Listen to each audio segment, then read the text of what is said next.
Bhilai sector 9 अस्पताल के सामने पंडाल लगाकर पिछले 7 जनवरी से एक एफआईआर को दर्ज कराने की मांग करने वाला शैलेंद्र पांडे शुक्रवार को जिला चिकित्सालय के पुरुष वार्ड में भर्ती हो गया। 37 दिनों से आमरण अनशन पर बैठा शैलेंद्र पांडे मौत की अंतिम हिचकी तक अपराध पंजीबद्ध कराने का इंतजार करेगा। भिलाई के सेक्टर 5 निवासी शैलेंद्र पांडे की मुलाकात सन 2015 में मुन्ना पांडे, गोल्डी सोनी और बसंत साहू के साथ हुई। एक छोटी सी मुलाकात 15 लाख की हेरा फेरी में बदल जाएगी, ये शैलेंद्र पांडे के परिवार ने कभी सोचा नहीं था। पिताजी बीएसपी से रिटायर्ड थे, पैसे की कमी नहीं थी। चारामा स्थित रेत खदान का ठेका दिलाने के नाम पर मुन्ना पांडे ने शैलेंद्र पांडे को अपनी राजनीति पहुंच का हवाला देकर 15 लाख लगाने की बात कही। रोजाना चिकित्सकीय जांच के लिए मुझे सुपेला अस्पताल ले जाया जाता था। हमेशा की तरह कल भी मेरी चिकित्सकीय जांच की गई सुपेला अस्पताल में, लेकिन मेरी बॉडी में कीटोन पॉजिटिव मुझे पाया गया। एंटीबॉडीज़ मेरी बॉडी में डेवलप हो रही थी। तो भविष्य की on a safer side police ने मुझे यहाँ पर हॉस्पिटल में लाके एडमिट करवाया, जिसके तहत मैंने एक रिक्वेस्ट करी थी कि अगर मेरी मांग को अगर माना जाए, जिनके खिलाफ मैंने मुन्ना पांडे, गोल्डी सोनी और बसंत साहू के खिलाफ मैंने शून्य में एफआईआर दर्ज करने की मांग करी थी, और मैंने इस भूख हड़ताल को अंतिम सांस तक जारी रखने का एक अपने आप को वादा किया है। तो हॉस्पिटल में एडमिट होने के बाद भी मैं अपनी अंतिम सांस तक अपनी इस भूख हड़ताल को कंटिन्यू करूँगा। और प्रशासन से मेरी एक ही मांग है कि एक छोटी सी एफआईआर आप जांच चाहे जहां कराना चाहे, लेकिन एक जांच के पूर्व एक छोटी सी नामजद एफआईआर उन व्यक्तियों के खिलाफ करें जिनके खिलाफ मैंने आपको सारे सबूत दिए हैं।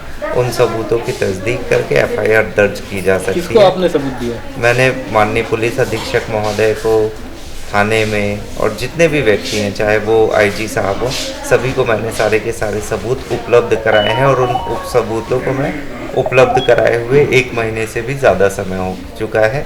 एडीएम महोदय को भी मैंने 3 महीने पूर्व इसकी सूचना और सबूतों के साथ उनको सूचना दी थी कि साहब ये सारे सबूत हैं और दोषियों के खिलाफ आप एफआईआर दर्ज करें। और जब तक मुझे न्याय नहीं मिलेगा मैं अपनी भूख हड़ताल को कंटिन्यू करूँगा, चाहे प्रभु श्री राम के चरणों में मेरे प्राणी क्यों ना।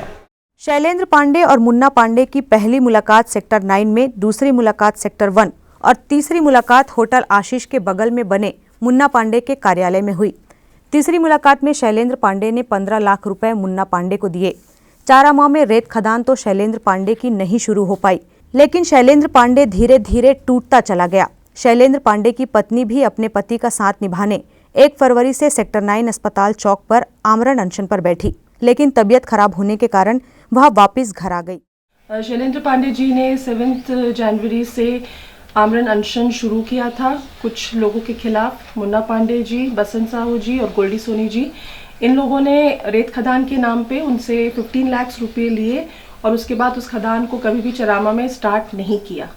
तो शैलेंद्र पांडे जी और उनके पूरे परिवार की ये मांग है कि एफआईआर लॉन्च की जाए उनके अगेंस्ट और दोषियों को इसकी सजा मिले। कब घटना हुई थी बताएंगे आप? ये 2015 में हुआ था, जन-फेब की बात है, जब प्रेम प्रकाश जी के बंगलों पे मुन्ना पांडे जी, गोल्डी साहू जी और जो तीसरे हैं उन्होंने बुलाया था और मीटिंग की थी। मीटिंग होने के बाद फिर सेकंड मीटिंग इन लोगों की सेक्टर 1 चौक पे हुई, जहाँ पे लेन देन के बारे में बात किया गया। शैलेंद्र जी को बोला गया कि पूरा इन्वेस्टमेंट उनको करना पड़ेगा जो कि 15 लाख का होगा। फिर बाद में आशीष इंटरनेशनल के बाजू में मुन्ना पांडे जी का ऑफिस है, जहाँ पे ये लेन देन हुआ। शैलेंद्र पांडे जी ने 15 लाख रुपए इन लोगों को दिए। आपको इसकी जानकारी कब मिली? मुझे इसकी जानकारी थी क्योंकि ये जो भी हो रहा था एज अ हस्बैंड, वो मुझे अगर पूरा डिटेल नहीं भी देते थे तो बता रहे थे कि वो चरामा में खदान स्टार्ट करने वाले हैं और ये सब उनके पार्टनर्स होंगे। इन लोगों के साथ बात हो रही है, घर पे फ़ोन आते थे, नाम पता चलते थे, तो ये आइडिया हमको था कि वो शुरू कर रहे हैं और इन्वेस्टमेंट करेंगे। तो क्या वहाँ की खदान कभी चालू नहीं हुई? जी नहीं, वहाँ की खदान वहाँ पे चालू नहीं हुई। इनफैक्ट पैसा लेने के बाद फिर उसी पैसे से इन लोगों ने अपनी खदान शुरू कर दी। वो कहाँ पे चालू की उन लोगों ने? वो भी वहीं पे शुरू की उन लोगों ने। पैसा ले लिया, वो वाली खदान नहीं चालू की जिसके लिए इन लोग की आपस में बात हुई थी और इन्होंने अपना काम स्टार्ट कर दिया वहाँ पर। ये आपको किसने बताया? ये भी मुझे शैलेंद्र पांडे जी ने बताया। और अभी शैलेंद्र पांडे जी आमरण अनशन पे हैं। हाँ जी। अगर उनकी प्रशासन मांग नहीं मानता है तो क्या होगा? देखिए, प्रशासन मांग नहीं मानेगा तो देख ही रहे हैं कि वो आमरण अनशन पे बैठे हैं जैसे कि जानते हैं कि सत्य की विजय तो होती है, तो मुझे पूरा विश्वास है कि आज 1 महीने से ऊपर हो गया, ये 35th डे है और वो अभी भी बैठे हुए हैं इस चीज़ को लेकर के। उनकी मांग बहुत ही छोटी सी है कि क्योंकि फ्रॉड हुआ है और हमने सारे सबूत पुलिस वालों को दे दिए हैं जिसके बेसिस पे एक FIR लॉन्च हो सकती है, तो इसीलिए वो एक FIR लॉन्च करें। इस 15 लाख की ठगी को लेकर शैलेंद्र ही नहीं बल्कि उसका पूरा परिवार सड़क पर आ गया है। धीरे धीरे उसके व्यापार पर भी असर पड़ा और कुछ प्रॉपर्टी शैलेंद्र को बेचनी पड़ी। पिताजी की आमरण अनशन और जिला चिकित्सालय में भर्ती को लेकर एक मासूम बच्ची पर क्या असर हुआ, उसका भी एक नजारा दुष्प्रद है।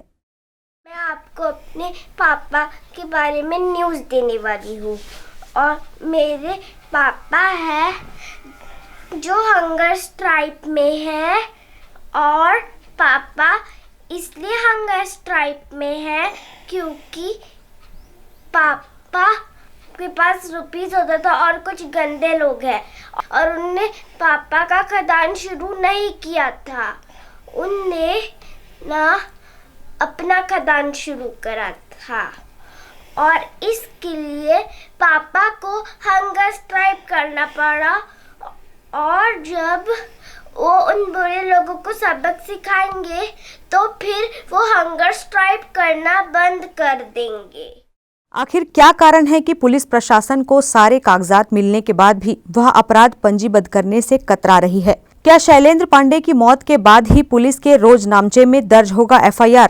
इस संबंध में कोतवाली थाना प्रभारी विजय ठाकुर ने ग्रैंड न्यूज से FIR पंजीबद्ध होने को लेकर कुछ खुलासा किया। शैलेंद्र पांडे का मामला है कि इनका कहना है कि मुझे मुन्ना पांडे, बसंत साहू, एक और गोल्डी सोनी ऐसे कुछ नाम है, इनके द्वारा रेत में ठेका दिलाने के नाम से मेरे साथ ठगी किया गया है।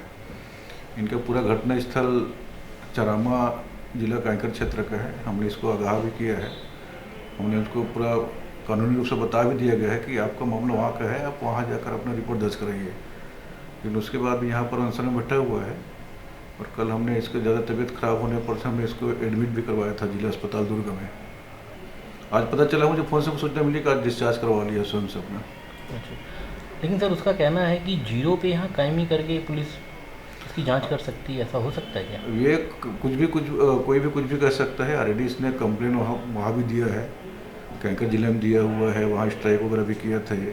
तो हमने उसको ये बोला है भी कि आपका कंप्लेन आपको दिया है या फिर कंप्लेन आपको भिजवा दिया जाएगा, आप वहाँ जाकर अपना रिपोर्ट करवाइए, अपना जाँच करवाइए। वहीं मुन्ना पांडे पर जो अपराध लगाए गए हैं उन आरोपों को मुन्ना पांडे ने एक सिरे से नकार दिया है। इस आरोप की तो मुझे लोगों के द्वारा जानकारी हुई कि ऐसा कोई व्यक्ति एक आरोप लगा रहा है जिसको मैं जानता भी नहीं हूँ, पहचानता भी नहीं हूँ। कैमरा पर्सन सन्नी देवांगन के साथ संतोष तिवारी की रिपोर्ट।